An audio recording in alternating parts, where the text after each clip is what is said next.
نحمده ونصلي على رسوله الكريم أما بعد فأعوذ بالله من الشيطان الرجيم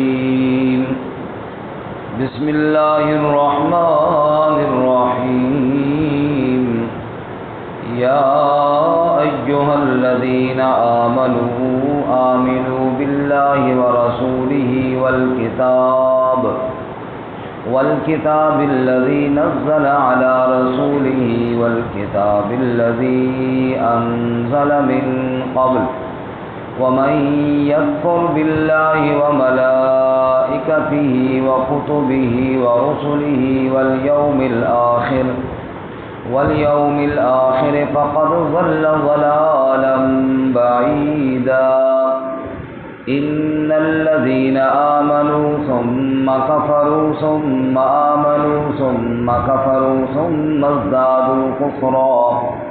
ثم ازدادوا كفرا لم يكن الله ليغفر لهم ولا ليهديهم سبيلا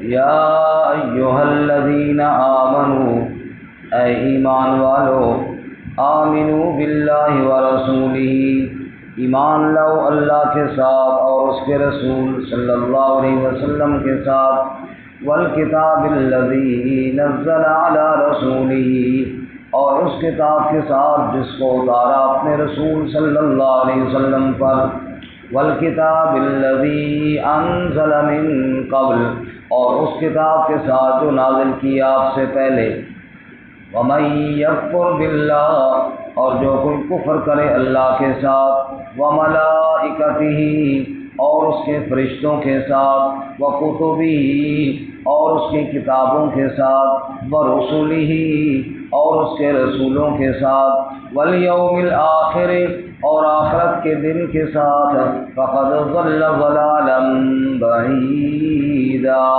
بس یقیناً وہ بھٹک گیا گمراہ ہو گیا دور کی گمراہی میں ان الذین آمنوا بے شک وہ لوگ جو ایمان لائے ثم کفروا پھر انہوں نے کفر کیا ثم آمنوا پھر ایمان لائے ثم کفروا پھر کفر کیا ثم ازدادوا کفرا پھر بڑھ گئے وہ کفر میں لم یکن اللہ لیغفر لهم اللہ نہیں ہے ان کو بخشنے والا ولا لیہدیہم سبیلا اور نہ یہ کہ رہنمائی کرتا ہے ان کی سیدھے راہ کی جانب سبحان ربک رب العزت عما یصفون وسلام علی المرسلین والحمد للہ رب العالمین اللہم صل علی محمد وعلی آل محمد كما صليت على إبراهيم وعلى آل إبراهيم إنك حميد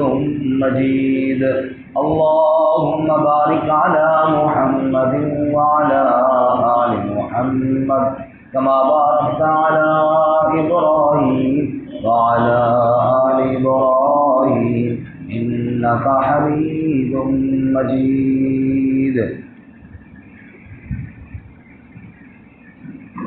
معزز سامعین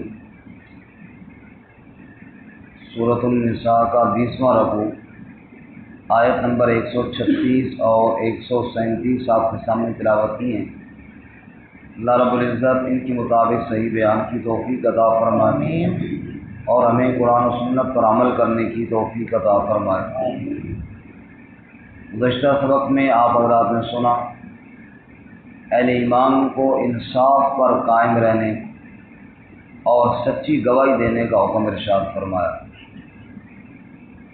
آج کے سبق میں منافقین کو مخلص ہونے کی ترغیب دی گئی جو ایمان کے دعوے دار ہیں ان سے کہا گیا مخلص ہو جاؤ ایمان میں اخلاص والے ہی کامیاب ہونے والے ہیں اور منافقت کرنے والے ہمیشہ ناکام ہونے والے ہیں دنیا میں بھی اور آخرت میں بھی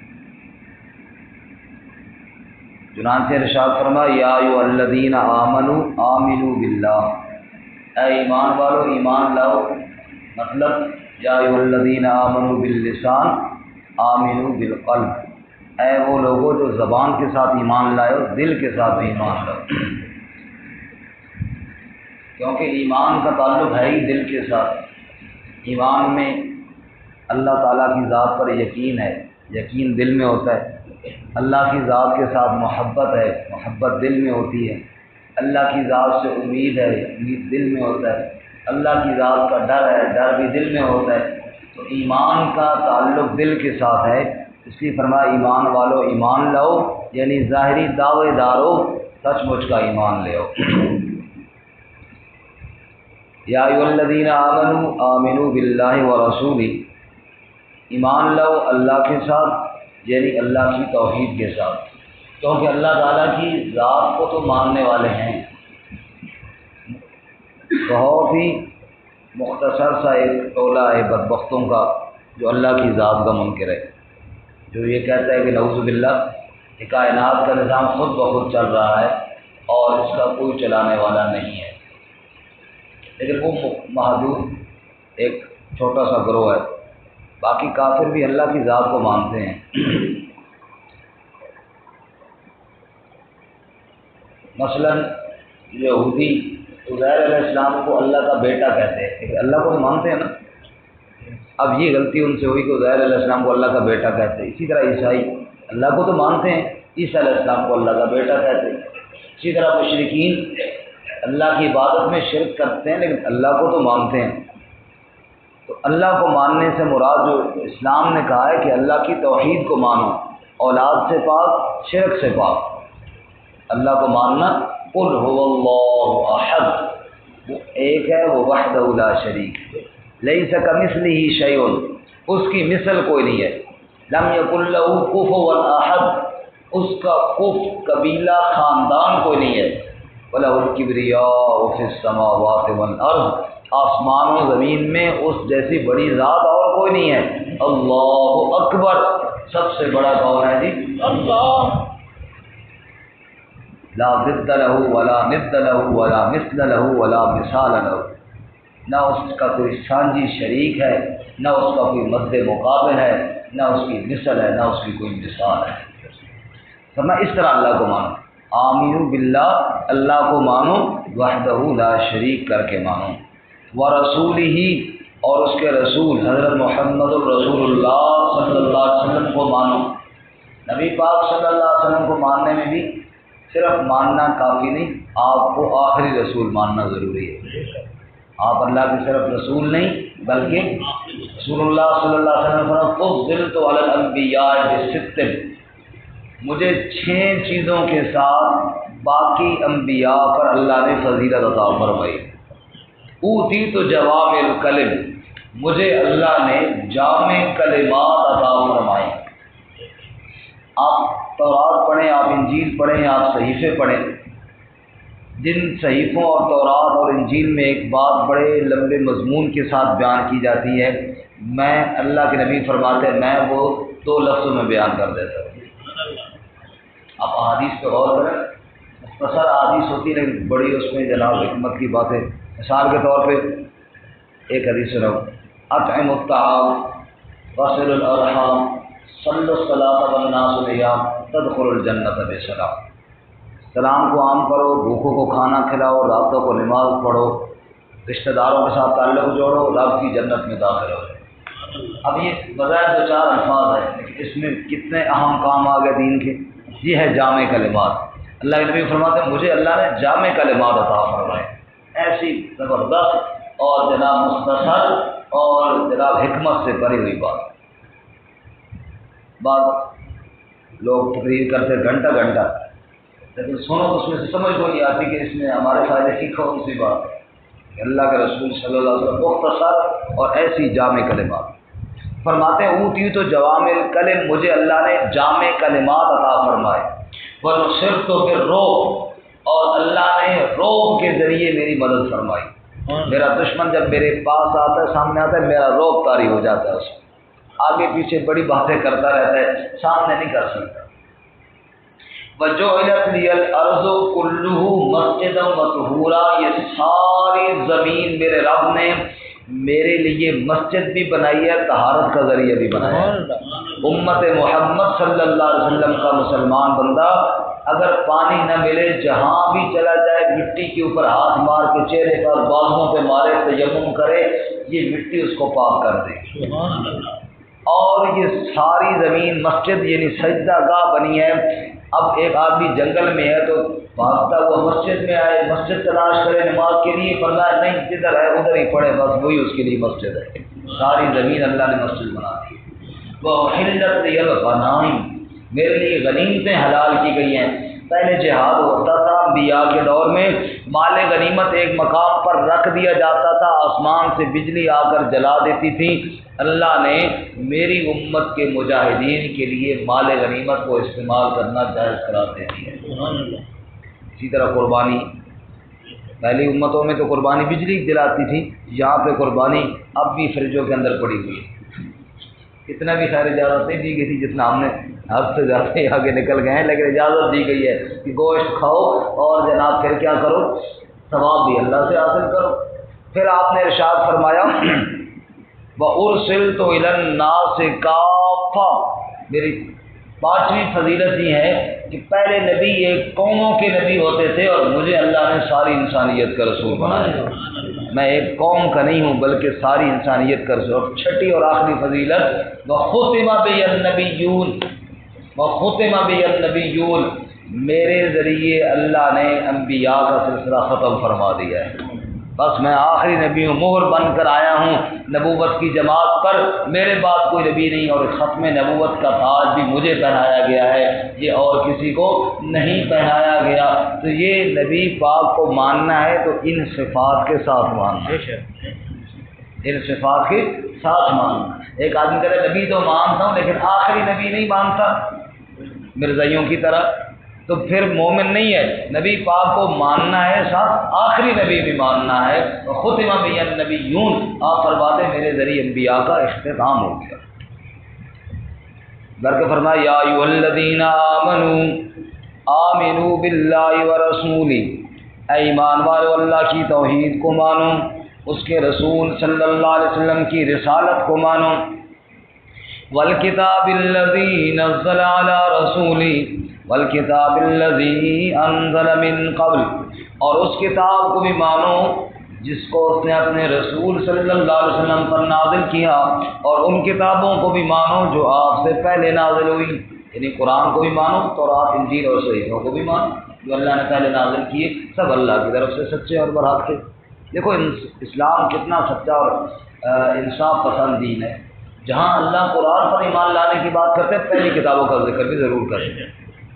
ہمارے نزدیک جیسے قرآن کا منکر دائرہ اسلام سے خارج ہے، ایسے ہی تورات کا منکر بھی دائرہ اسلام سے خارج ہے۔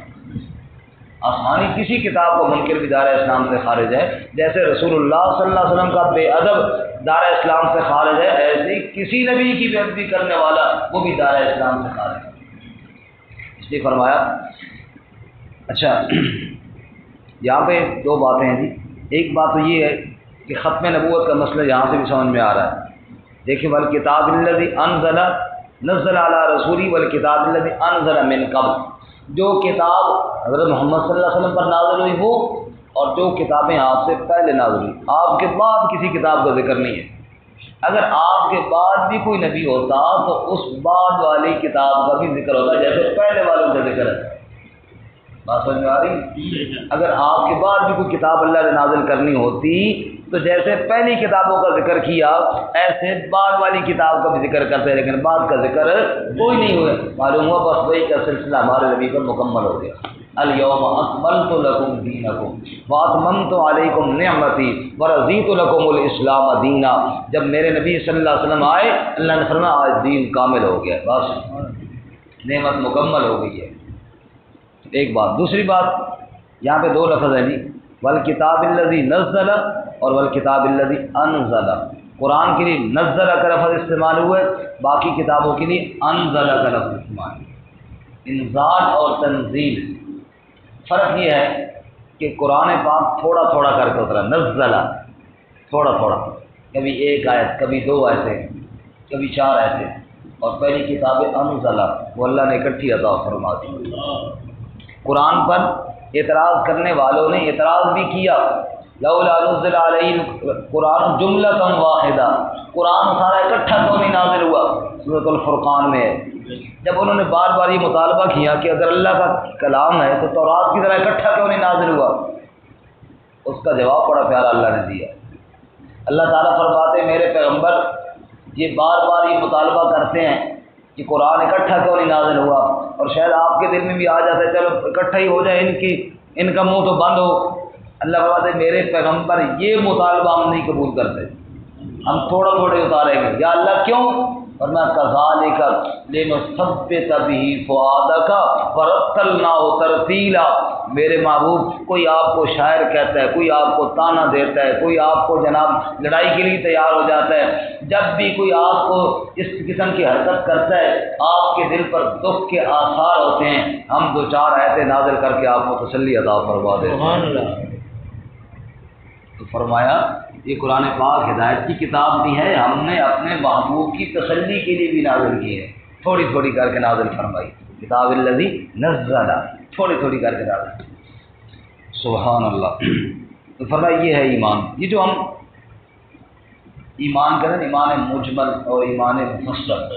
آمنت باللہ کما ہوا باسمائہ وصفاتہ وقبلت جمیع احکامہ اقرار باللسان وتصدیق بالقلب۔ اسے آمنت باللہ وملائکتہ وکتبہ ورسلہ والیوم الآخر والقدر خیرہ وشرہ من اللہ تعالی والبعث بعد الموت۔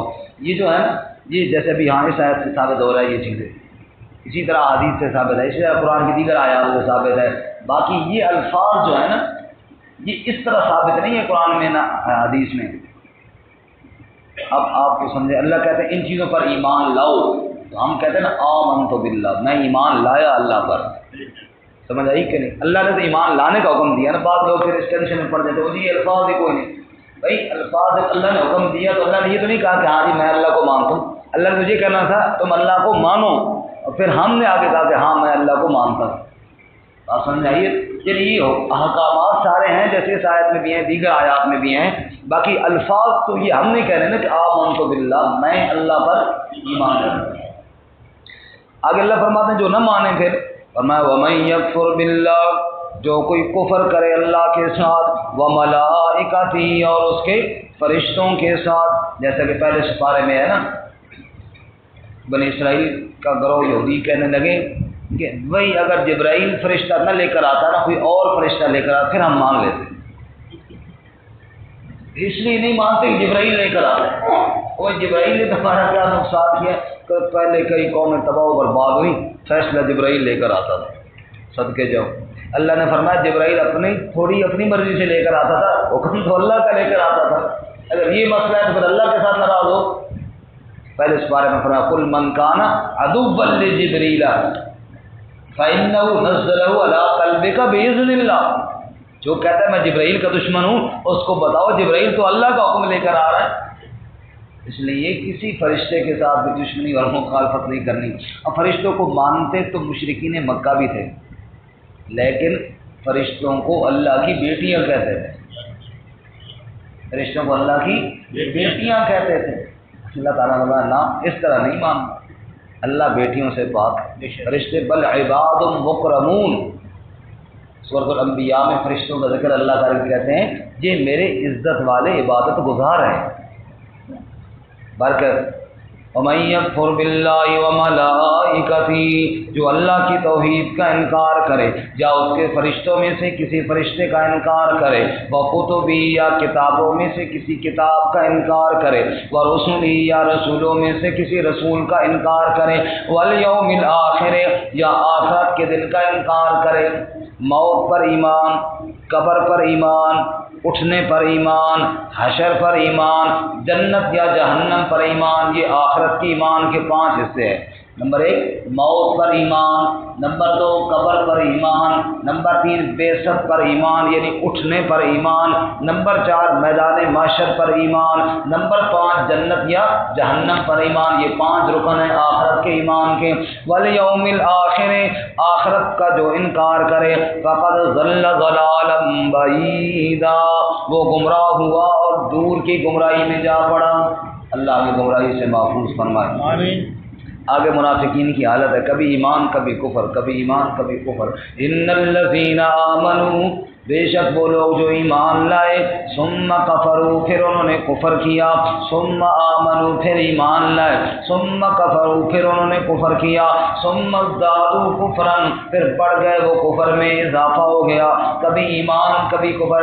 ایمان والوں کے پاس آئے تو ایمان کی دعوے، کفار کے پاس گئے تو ان کے ساتھ محبت کے وعدے، جیسا کہ سورۃ البقرہ پہلے سپارے میں فرمایا وَإِذَا لَقُوا الَّذِينَ آمَنُوا قالوا آمنا، ایمان والوں سے ملتے ہیں وہ جی آمنا، ہم پکے مومن ہیں، ایمان لے آئے۔ وَإِذَا خَلَوْا إِلَىٰ شَيَاطِینِهِمْ، اپنے شیطانوں سرداروں کافروں کے پاس جاتے ہیں، قالوا إِنَّا مَعَكُمْ، وہ جی ہم تو تمہارے ساتھ ہیں۔ اچھا ہمارے ساتھ ہو تو ادھر کیوں گئے تھے؟ کہ جی إِنَّمَا نَحْنُ مُسْتَهْزِئُونَ، ان کے ساتھ ہم ایسے ٹھٹھا مذاق کر رہے تھے، اصل میں تو ہم تمہارے ساتھ۔ ان الذین آمنوا، کبھی ایمان لاتے ہیں کبھی کفر کرتے ہیں، کبھی ایمان لاتے ہیں کبھی کفر کرتے ہیں، کبھی کفر میں بڑھتے چلے جاتے ہیں۔ لم یکن اللہ لیغفر لهم، اللہ ان کو نہیں بخشے گا، مطلب توبہ کی ان کو توفیق ہی نہیں ملے گی۔ توبہ کی توفیق اس کو ملتی ہے جو گناہ کو گناہ سمجھے اور ڈرے کہ مجھ سے غلطی ہوئی ہے، اللہ توبہ کی توفیق دے دے۔ جو کہے کہ ذرا میں نے تو بڑا کمال کیا کہ جو گناہ کیے، اپنے گناہ پر جو فخر کرے اس کو توبہ کی توفیق نہیں ملتی۔ یہ منافقین اپنے کفر پر فخر کرتے تھے۔ بات ہے کس طرح ہم نے مسلمانوں کو بھی خوش رکھا ہوا ہے اور کس طرح ہم نے کافروں کو بھی خوش رکھا ہوا ہے، اور جی ہم نے زبردست جناب سب کو فراڈ لگایا ہوا ہے۔ اللہ فرماتا ہے لم یکن اللہ لیغفر لهم، خود اپنے ساتھ فراڈ کر رہے ہو، توبہ کی توفیق ہی نہیں ہوتی۔ جیسا کہ پہلے سپارے میں فرمایا نا یخادعون اللہ والذین آمنوا وما یخدعون الا انفسهم وما یشعرون، کہتے ہیں سمجھتے ہیں ہم نے اللہ اس کے نبی اور ایمان والوں کو دھوکہ دیے، حالانکہ دھوکہ تو اپنے آپ کو دے رہے ہیں، انہیں احساس نہیں ہے۔ اس لیے فرمایا